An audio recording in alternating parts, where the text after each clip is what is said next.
So I'm going to talk a little bit about how I write. And again, the important thing here is that a lot of people think that because I became a writer, an author, that I must always have been good at English and that I must have excelled in that subject. And I absolutely didn't. And to prove that, I've actually got my exercise books from when I was at school. So you can see on that there, it's my English book.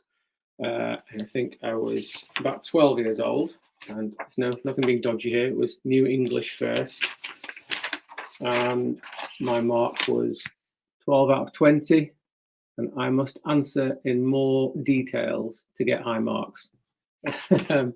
I'll go to my next book, which was English literature.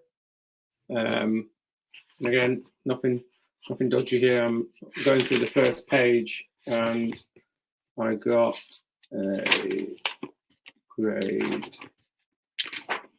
a grade C. So I wasn't a grade A student when it came to English. I loved writing stories. I loved using my imagination, and I simply just kept going until I got better. So there's a misconception that to become a writer, you must have to be amazing at English. No, you just have to work hard at it.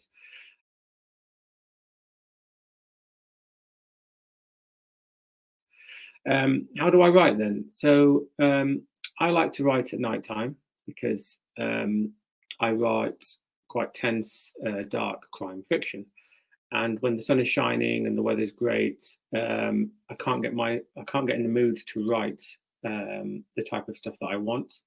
But when it's dark, it just adds a bit of edge. You know, I like to write so that I thrill people, so that you're on the edge of your seat and you might be like, oh God, what's going to happen next?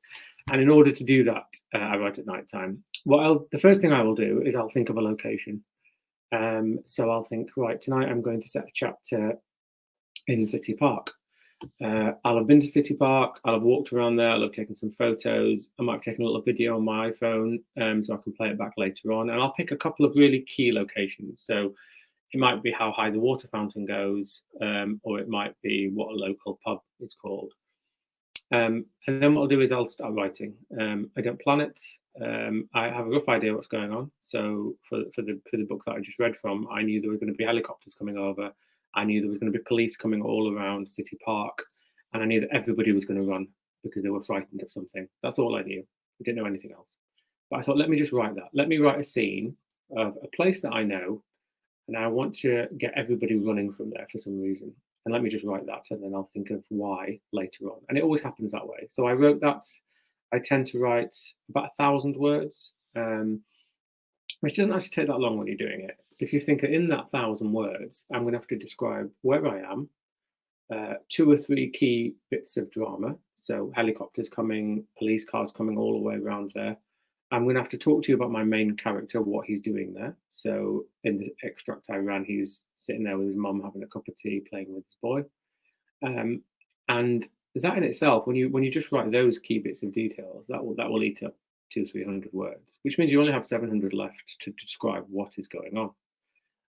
I'll write from start to finish. I won't check my work. I just want to get to the end. I just want to write the first chapter, because if I write 100 words and then I look back at it, I'll keep editing and I'll never finish. So I just write it all the way through.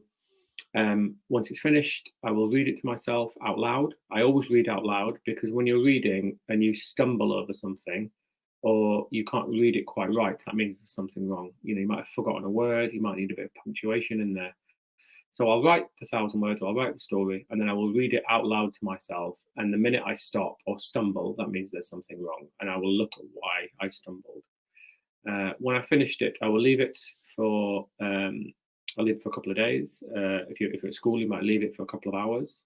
Go do something else. Take your mind away from it, and then when you come back to it, read it again out loud, and you'll find a couple of other things that don't quite work. And then it's ready. Then that chapter has finished, and then I will move on to my next chapter.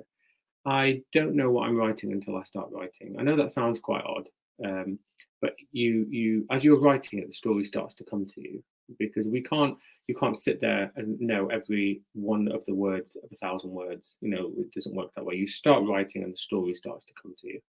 And that's the way that I write, and I've done that for 5 books, and it always works for me.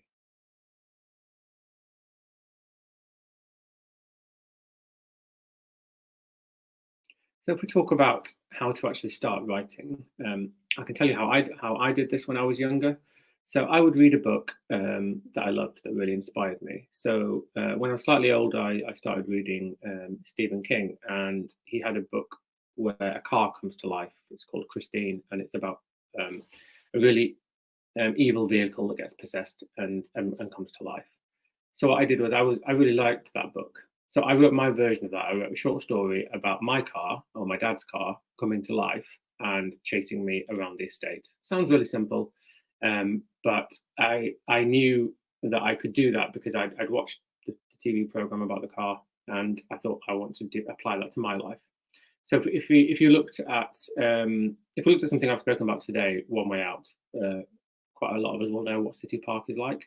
So you could recreate that story for yourselves. You could write about being in City Park, and helicopters and police come and shut the park down.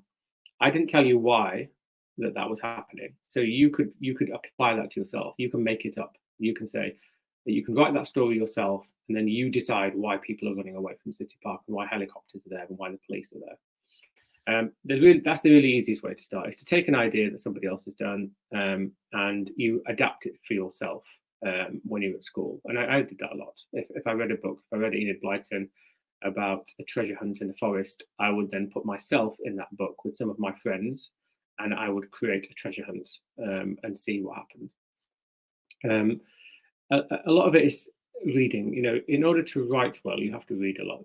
It's absolutely vital. It's imperative. It's the most important thing that I can tell you, is that if you would like to become a writer, you have to read a lot. You know, I was reading a book a week. That might sound like a lot, but if you think about, you know, the time before you go to bed, you might have 30 to 40 minutes. It's the best time to read a book. It relaxes you, it relaxes your mind, gets your imagination going. And then I would always read at that moment, because I would hope that I would fall asleep dreaming about the book that I was reading, and it would take me on an adventure. So there's always time to read. There's always 30 minutes in the day. There's always times when you're waiting in a queue, or when you're waiting for your mum and dad, or you're in the car. There are always times to read. And if you want to become a good writer, you have to become a good reader. And my top tips would be, once you've got an idea in your head, and like I said, you can adapt it. I'd love it if you guys were to take the start of One Way Out in City Park and write those stories and send them to me. I'd love to read them and just see what you come up with. That's one way of doing it. Another way of doing it is when you're in your just day-to-day life, write what you know. So we all know what it's like. I'll use another example from when I was younger. We all know what it's like to sit at the breakfast table and have breakfast with our parents, probably in the morning. Before school, it's always a rush. There's always, you know, parents are always in a rush to get you out of the door, and you've got to get your shoes and everything like that, and your coat and the right bag. I created a story where I was at the breakfast table and my parents didn't come downstairs, and there was nobody in the house. And I thought, well, what's going on there? So I started to write the story about where my parents were and how was I going to get to school. And that's it. That was just the start of it. I didn't know why. I didn't know what was going to happen. I just started to write that story. And I think if you just look at your everyday life, there are always moments that you can pick to try and write about. You know, the journey to school, being at school, the journey home. They're always very simple things that start a story, and you simply start writing it. You just write. Open your computer and start writing. Start describing something that's very familiar. So breakfast with your parents is a very familiar thing. You know what the house looks like. You know what you're going to go downstairs. Describe it for us.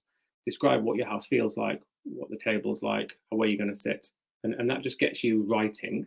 And then start to figure out what's going wrong. Why is nobody there? And those are my top tips for starting to write. Adapt something that you're familiar with and make it your own story.